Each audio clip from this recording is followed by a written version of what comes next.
So, we're going to dive into 3 true stories that are, well, deeply unsettling. And they all share one single chilling detail. Every single one of them happened on New Year's Eve. New Year's is supposed to be all about celebration, right? A fresh start. But for the people in these stories, yeah, it became the start of a nightmare they could never quite wake up from.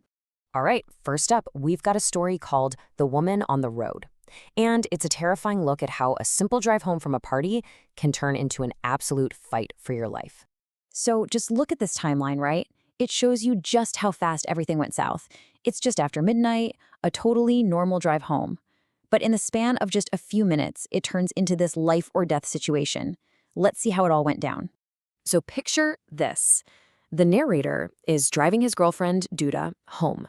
It's late, it's snowed recently, so the roads are slick with ice. And the key thing here is they are totally alone. The road ahead is just completely empty. And then, bam, a woman, just standing there, perfectly still, right in the middle of their lane. Not crossing the street, not walking, just waiting. And as his headlights sweep over her, that's when he sees it, what she's holding. It's a massive kitchen knife. And just like that, a weird situation becomes a deadly one. He yanks the wheel to swerve, but the car just spins out on the ice. And as she starts limping towards them, he gets a good look at her face. And honestly, his own words say it all. There was nothing behind her eyes. It honestly looked like she was a dead person walking. Okay, so let's walk through this because it's just absolute chaos. He swerves, the car does a full 180 on the ice, and as he's fighting to get control, she is on them. I mean, she literally throws herself onto the hood of the car and just starts stabbing the windshield. The only thing he can do is swerve like a maniac to try and shake her off. But, the attack itself might not even be the scariest part. It's what happened after. Look at this split.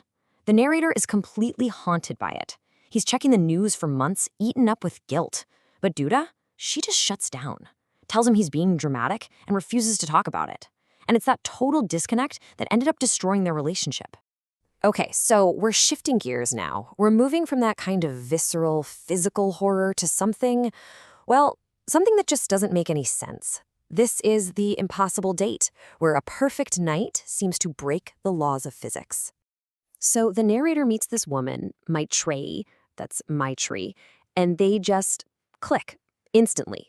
And he's not just getting vague impressions, he's learning all these super specific things about her. She's a painter from San Diego, she has 2 cats, Mia and Cosmo, her dad's a patent lawyer. These are real, concrete facts. So he takes her back to his place, they talk all night, and the next morning, she's just gone. But here's the kicker, the part that makes this whole thing impossible. The apartment was locked from the inside. There were no other ways out. She just vanished. The narrator kind of freaked out, calls his best friend Garrett, who's in Hong Kong. And this is where the story just completely goes off the rails. Garrett says he met the exact same woman the night before. So let's look at the timeline. Hong Kong is 13 hours ahead of New York. Garrett meets her at 11 p.m. his time. Our narrator meets her at 11:30 p.m. in New York. The flight between those 2 cities is over 15 hours long. It is physically impossible. There's just no way. So, what are you left with? When you've ruled out every logical possibility, what's left? Well, the narrator is left with only one chilling conclusion. He says, the more time passes, the freakier it is to think about the possibility that I may have slept with a ghost on New Year's Eve. I mean, what else could it be? All right, for our last story, we're headed to a remote cabin in Vermont. This one is a classic ghost story all about that slow burn, atmospheric dread. It's less of a direct threat and more of an event that just leaves you with this permanent, chilling question mark. So you've got the narrator's dad and his buddy Victor just hanging out at this remote lodge on New Year's Eve, and out of nowhere, this massive, blinding flash of light shoots across the frozen lake. No sound, not like fireworks, just this intense, silent light.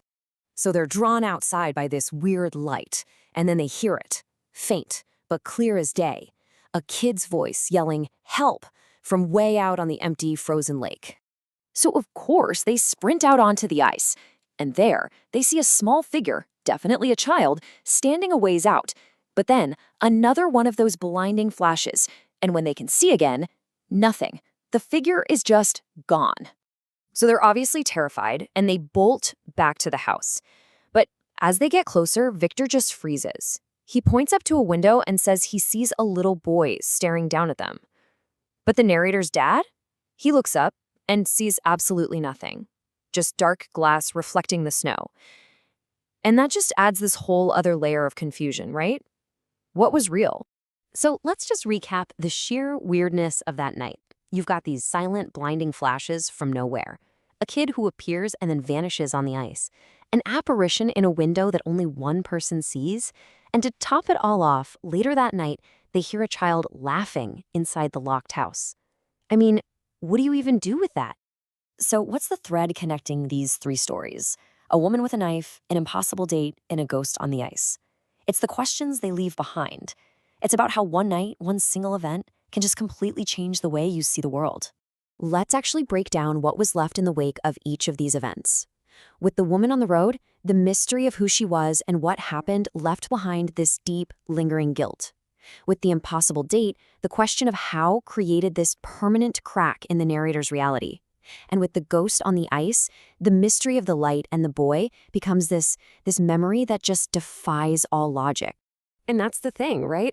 These aren't just fun, scary stories. They're really case studies in how a single, unexplained moment can permanently alter your perception of everything.